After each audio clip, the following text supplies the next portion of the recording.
You have attention. You have attention. You have attention. This a not test. This a not test.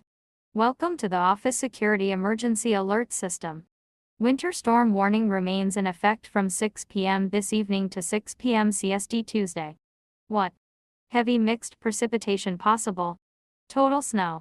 Accumulations of 3 to 5 inches along and south of the I-10 corridor.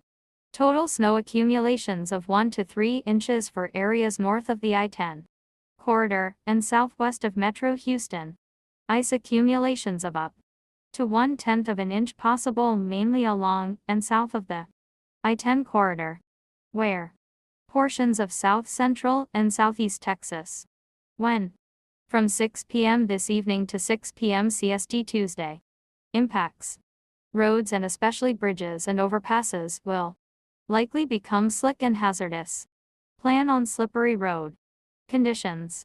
The hazardous conditions could impact the Tuesday morning, Tuesday evening, and Wednesday morning commutes. Additional details. Heavy bands of snow and sleet possible late Monday night through early Tuesday afternoon. Exact locations of these bands are uncertain.